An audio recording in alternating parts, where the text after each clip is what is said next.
Hello, welcome to Turkish Home. Come on in. Today's video, I'm gonna show you how the Turkish house looks like. So, dito kami nakatira. Ipapakita ko sa inyo ang kanilang bahay. So, come on, let's start. Pagkakita nyo dito sa gilid, meron silang dito nyo ilalagay ang inyong mga sapatos, of course. And then, on this side, meron din mirror para dyan magsasalamin kapag aalis, ganon. Tapos din dyan at mga jacket. Okay? So, makikita nyo pagpasok ang kanilang carpet. So, bago nating simulan, dito muna tayo sa right side. Let's go!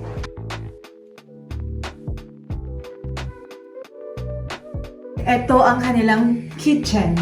Nandito na rin ang kanilang dining table. Kung nakikita nyo dito, nandito na yung fridge. Of course, yung fridge nila. Papakita ko pa ba sa inyo? Kung hindi ko na ipapakita, ito ang kanilang mga condiments, ang mga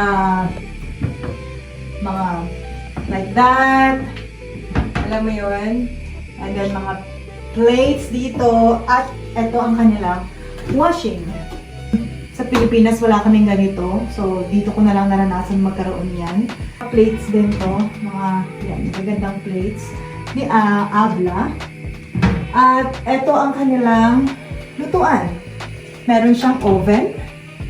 Yan, oven.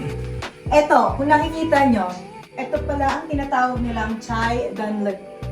Okay? Nasa taas, ito yung chai sa taas.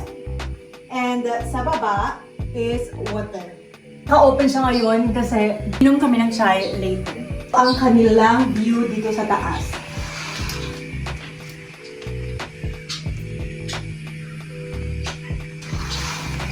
Nasa tuktok kami ng building, fifth floor. Merong way dito papunta sa kanilang balcony. Ito ang kanilang balcony.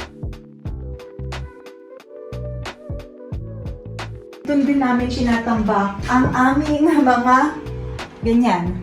Anong tawag dito sa atin? Mga, ayan, pinipreserve nila to. Sa mga Turkish houses, maraming nag-iipon ng ganyan. Ito, this slide to. Hindi ko lang alam kung papaano. Pero this slide to, default like this. Pwede, ito maganda rin tumambay dito. Uupo, ganun. Tayo sa main entrance. Yung main entrance, kanina pumunta tayo sa right side. Ngayon naman, main entrance. Ngayon naman dito tayo pupunta.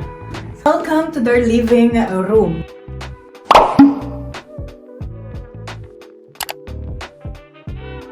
Ganda ng living room nila kasi like minimalist lang.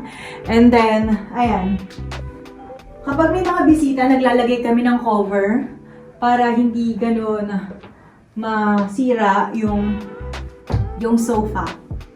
At, ayan. Meron mahilig din siyang mag-alaga ng mga halaman sa bahay. Tunay siya, tunay. So, upo kami ng TV ganyan, chai, ganun, pagkain. Ito, sobrang bigat na ito. I don't know. Kita nyo sa mga Turkish family, meron silang mga side table na ganito. Lagi yan, kasi nga, mahilig silang mag-chai. So, that's their living room. So, punta naman tayo sa kabilang room. Ito yung room ng first child nila.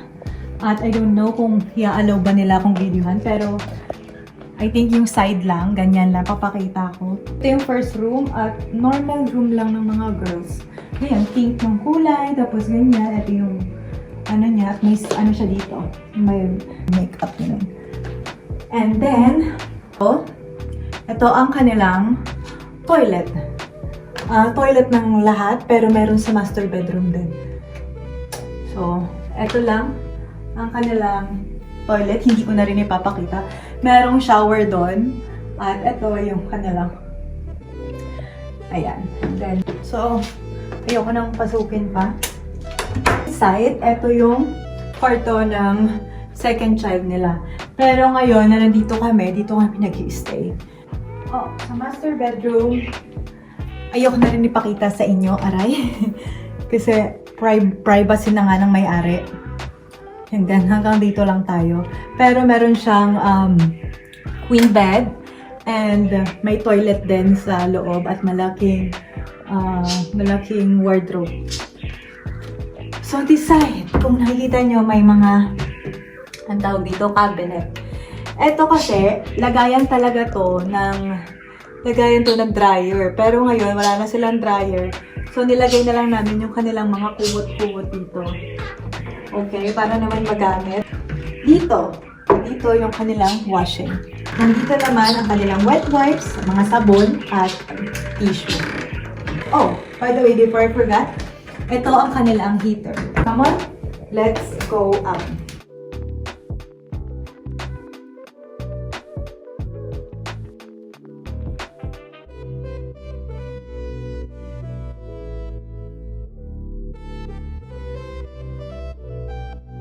Andito na tayo sa taas.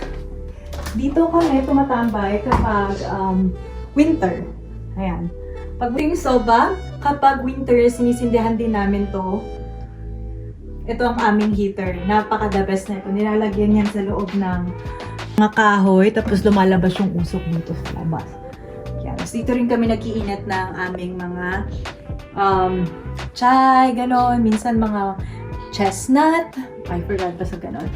Yan, dito kami at minsan dito kami umuupo at nanonood kami ng movie kasama ng buong family. As lakas maka-Baguio feels. At ayan, ito mga lumang design dito na ang toilet dito, hindi ko na ipapakita kasi yung style niya is nakalubog. We are done to our vlog.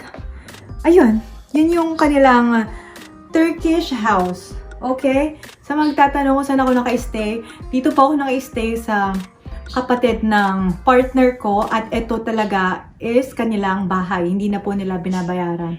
Thank you so much again for watching this vlog and I hope nagustuhan nyo. So see you again to my next video. Bye-bye!